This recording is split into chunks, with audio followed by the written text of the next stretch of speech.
répondre ci question madame pour produit instantané pour xale yi am na ay produits farine fortifiée à base de céréales locales nga xam ne am na dugub yooyu am na ñu koy def bon torréfié lañu ba pare c'est déjà préparé c'est instantané comme amoo assez de temps da ngay juste jël posologie bu ñu wax bi nga yokk ci ndox nga yëngal ko day mel ni rouille donc nécessité wul ñu togg wala leneen léegi pour biofortifié waaw pour dugub bi su dee réfléchir nañu ci am ay protéines ay vitamines ñu ngi liggéey ci benn espèce u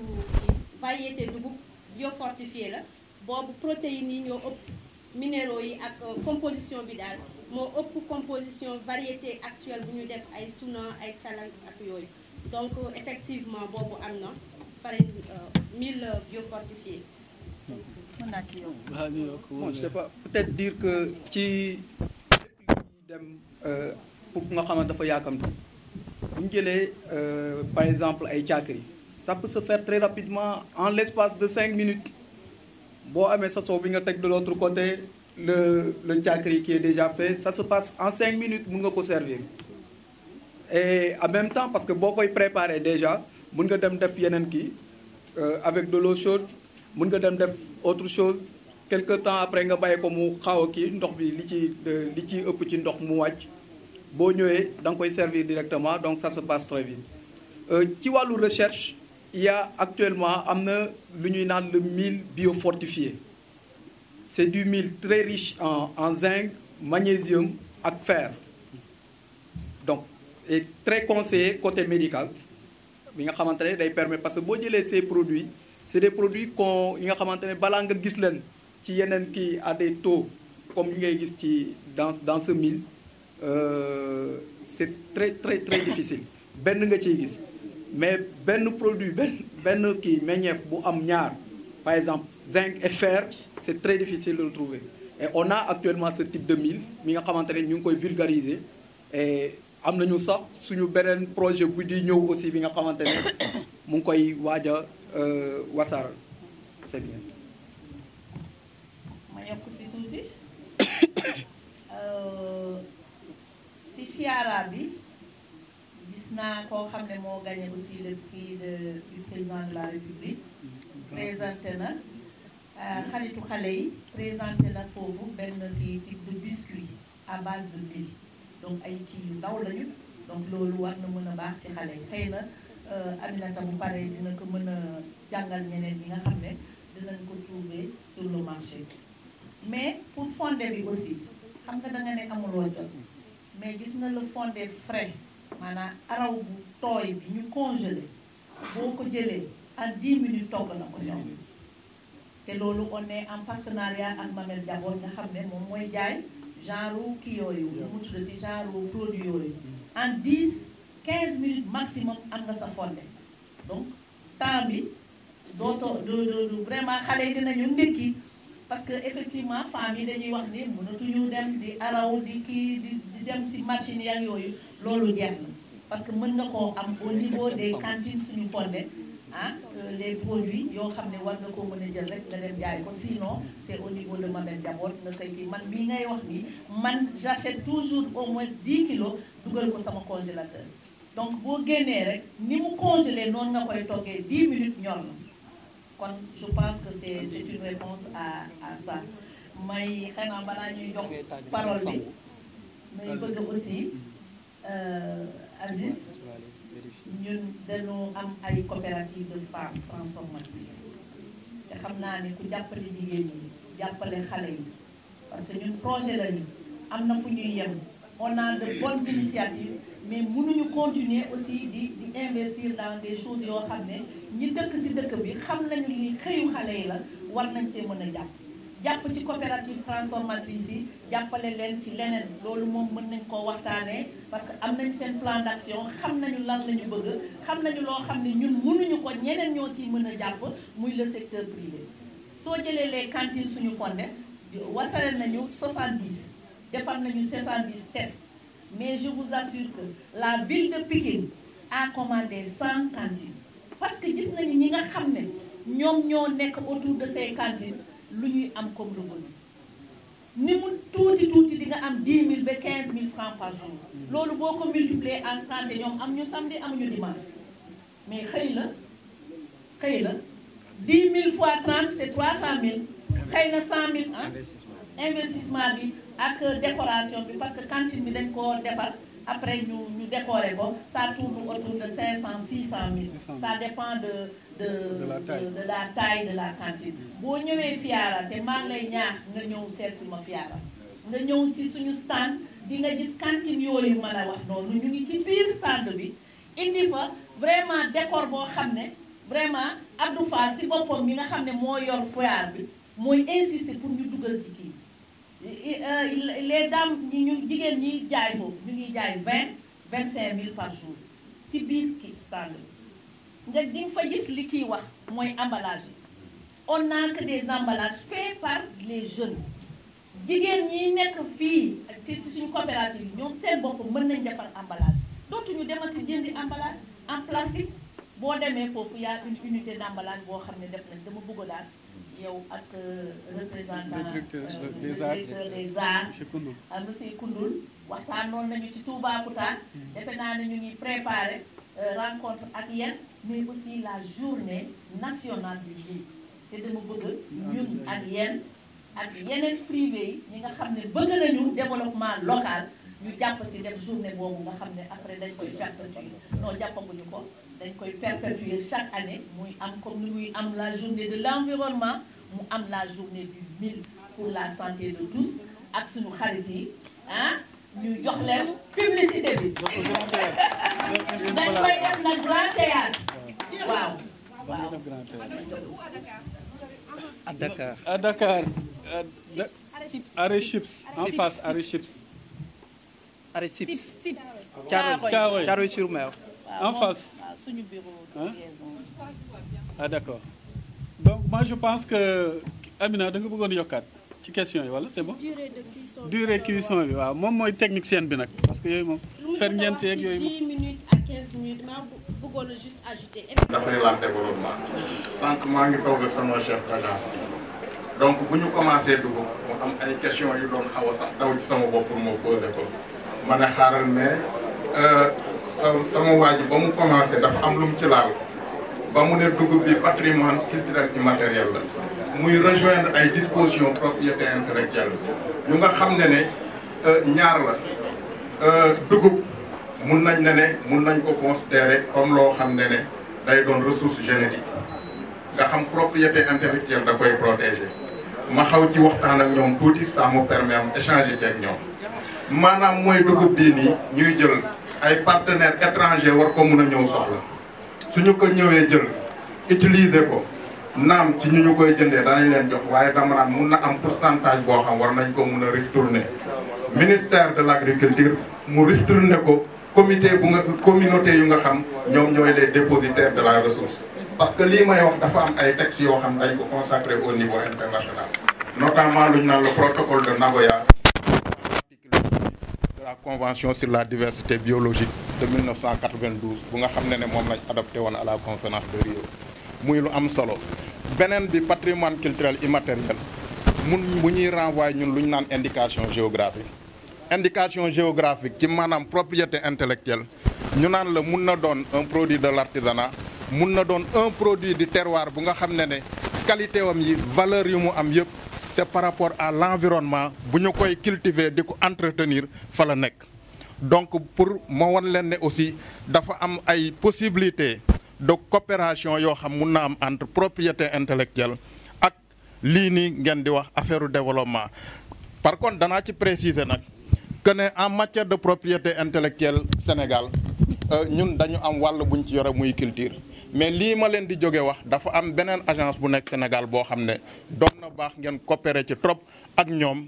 pour jéem a xool dugub bii nii sax nu ñuy demee ba élire ko non seulement au titre des ressources génétiques yi ñuy recevoiral mais aussi yii ngeen di wax yenn togg yeeg ñeleng yeeg yooyu noonu yëpp ay indication géographique lañ yu nga xam ci savoir faire localu Sénégal ci la ñuy jógee xëy na suñu weetee danañ gën a mun a xóotal waxtaan bi léegi nag pour les aspects culturels mënoon naa ci xuus mais xam naa ne y a des voix plus autorisées que moi ñu nga xam danañ ci mën a wax ma koy rafetlu di leen ci jërëjëfal. dara di ko def nga bëgg a def rek lu baax te nekk xale te mënoo ko sax xamoo fi ngay jaar li ngay def lan la dama daan def di dem salon mag yu fii pose ay fe lu ne ma dugg ci bu ko defee sama staff bu baax bi dañ naan ma li ngay bëgg a def xamoo ko di nga dem ba dootoo solu te ñun ñoo la ko wax nee nañ la bàyyil solu yi nga bañ del sol rek sa robe rek daal di takk say dàll wala nga sol sa jiin bàcc sa body mu wàcc rek nga takk say dàll di waaxu wax nañ la ba sonn nga bañ waaye demal di nga ko bàyyi mais xam naa ni nag loolu ñu ma waxoon mi ngi yegg si ndax ren ku nekk yaakaar na ne xam naa ni kenn new ma jugal ci salon bi yaa ngi bëgg a guddee kon nag staff boobu nekk ci sama ginnaaw ñoom la du man waaw ma leen di gërëm bu baax di leen sant waaye it di gërëm ñi nga xam ne nag dañuy partenaire leader tey muy waa Kuluza nga xam ni gan ñi tey nuñ mënta tollu rek buñ paree autorité yeeg yëpp gan ñi fi nekk rek fii la ñuy añee te tey bu doon génn sama poste dana metti lool ndax xam naa valeur bi nu mu toll waaye lépp ñoom ñoo ko jël féetewoo ko ma leen di gërëm di leen sant partenaires yi ci des yëpp nag ñëpp xam naa leen bëgguma lim ndax bu ma limee juum su ma limee damay juum bu baax a baax di gërëm koo xam ne dafa dalal sama xel mi ndax nag soo nekkee xale amoo doole amoo ay milliards amoo ay publicité yooyu fay ci télé bi lu bari nga xëy jàpp sa bis muy 5e édition ambassadeur France war a ñëw bu dikkul responsable am kakagam di ñëw Laurent mi kii ak naan ma léegi mi ngi Casamance fa lañ awee Muriel sama directrice bi ci kattanu yàlla ñu war a yegsi yàlla na yàlla def ñu yegsi ak jàmm ak salaam nga xëy gis programme bu rëy ci dëkk bi boo xam ni tubaarkaar la macha allah tiitoon naa nag waaye ma tiit benn yoon rek nag ndax ña ngi laa sant benn yoon rek muy première ba ma toogee rek dégg publicité yi ni tell ci télé yi kese ñu bekk moom heure même jour waaye ma gëm nag jóg rek nag naan sama ndox nag daa ni koo yaakaar de yàlla la yaakaar te ñii am yàlla rek lañ yaakaar man da yow ma publicité yi bu mën a wër fépp benn rek laa am boo xam ni ma ngi fay daw waaye tarkaar la télé yëpp danañ déplacé wu ñëw te duma leen fay ñu ngi nii télé yëpp ñëw nañ lii la ma yàlla defal média yeeg ñëpp ñëw nañ ñu wax télé bii doog a juddu moom it ñëw Dakar waaye su ma limee sax damay juum man daal xam nga lu ma bëgg a wax Pa Cissé mii maa ko bëgg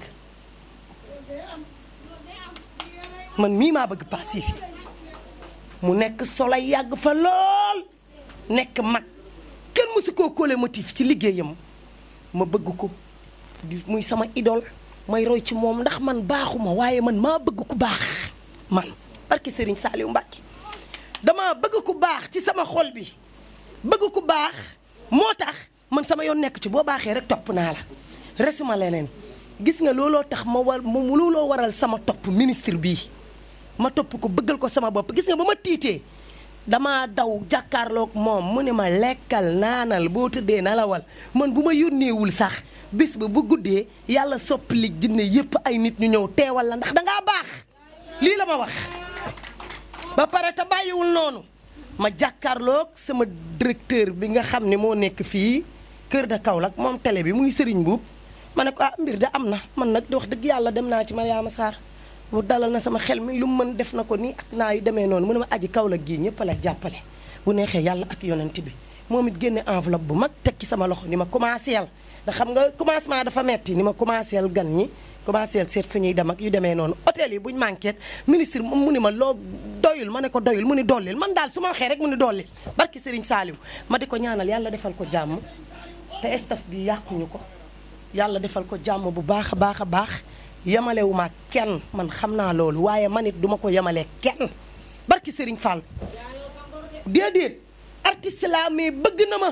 ba ma yëg ni bëgg na ma man it bëgg naa ko te yàlla tax ndax nag ku la bëgg danga koy bëgg nag ku la bëgg rek nga bëgg ko ma bëgg nag décorer tonton Cissé ndax sama cofeel ci moom Aziz Dieng bis bi dafa am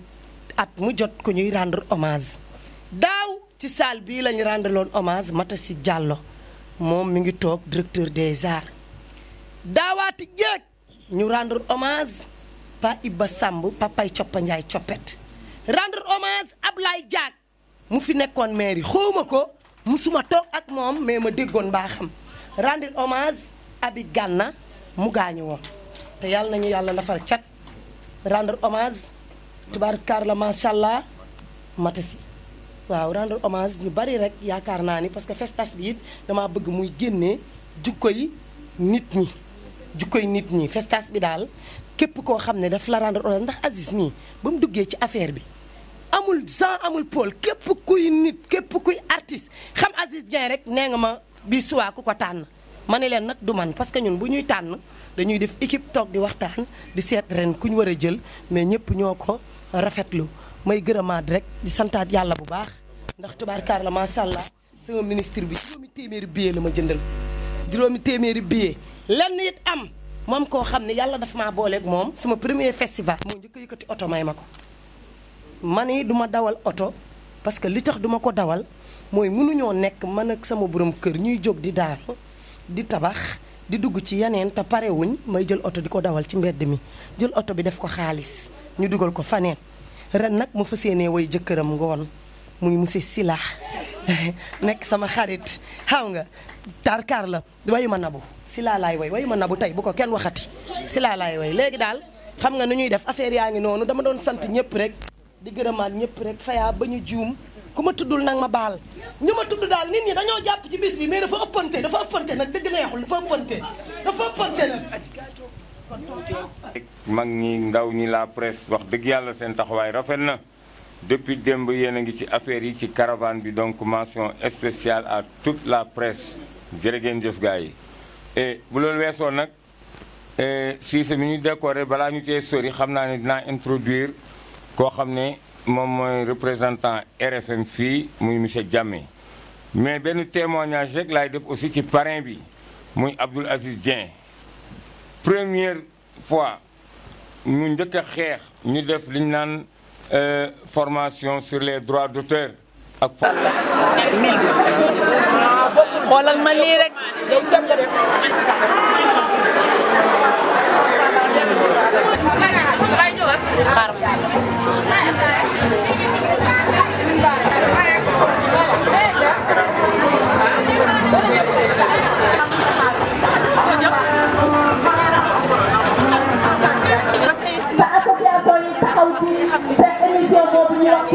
ndax nee naa pour Touba mënul dem bay Marmite Touba Marmite Touba aussi mënul dem bay Kudu Touba ndax Marmite boo amul Kudu Touba doo yëngal li nga xam ne moom ngay togg kon xam naa ni Adji Diarra kontaan naa trop ci li nga def maa ngi lay sant di la gërëm di wax ne ñëpp a gagné man ne naa leen ñam naa lépp laa wax tàcc leen seen bopp waaye dafa di loo xam ne bu ñëpp gañee faw ñu génnee ñetti nit premier prix bi du question ñeneen ñi ñoo moom moo dàq ñëpp waaye lu nekk woon sët la rek kon premier prix bi dina am 100 000 ak benn télé deuxième prix bi dina am 75 000 ak benn télé troisième prix bi dina am 50 000 francs. Bonsoir à tous, êtes-vous prêts à danser?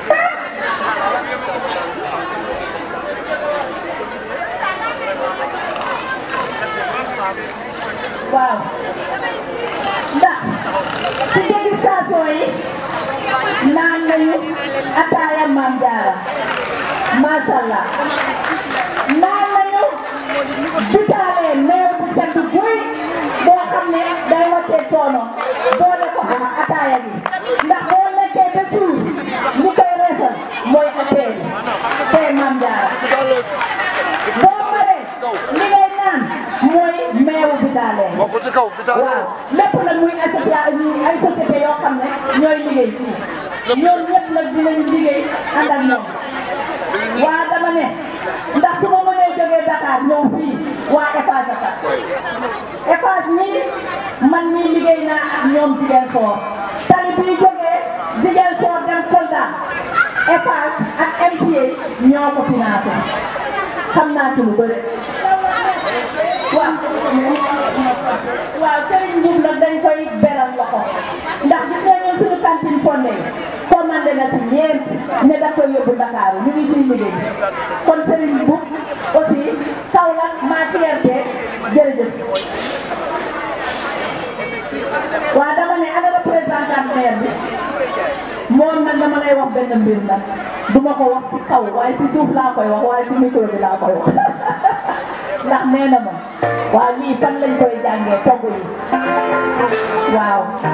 dañuy liggéey am ñun vraiment macha allah mais ngeen xam ne lépp loo leen ci lekk dugub la kon gis ngeen ni dugub mën na lépp li nga xam ne moom la ceeb mën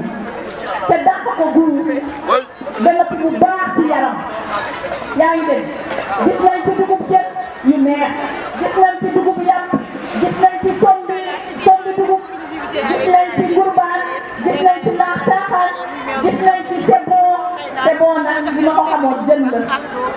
ndax sebon boo ko tuddee rek du tudd Casamance te man waa Casamance la waaye bii nag innovation la sebon poulet gis naa ko ak lan gis naa ci ñeeleen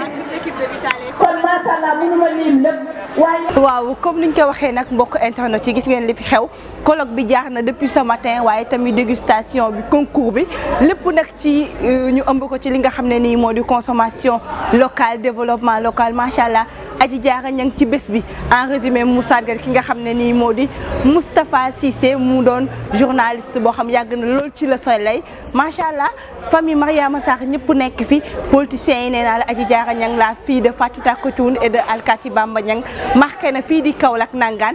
tey ce matin la woon ci colloque bi waaye tamit des na ce soir incha allah à 21h foofu fan la mu di alliance de Kaolack nee naa la entrée bi 1000 francs la yomb ba bëgg a dee macha allah ñun ñëpp ñu daal di fekkee ji li nga xam ne nii moom la Adji Diarra Niang di defee foofu mu di festival Tassou kon nag dama leen di jox rendez-vous à ce soir incha allah nee naa leen dina neex dina yëngu avec Sunugal 24 Sunugal 24 ah nee naa leen léppay leex waaye tamit lépp nii lañ koy defee saa su nekk ci lu leen neex rek la ñuy jox macha allah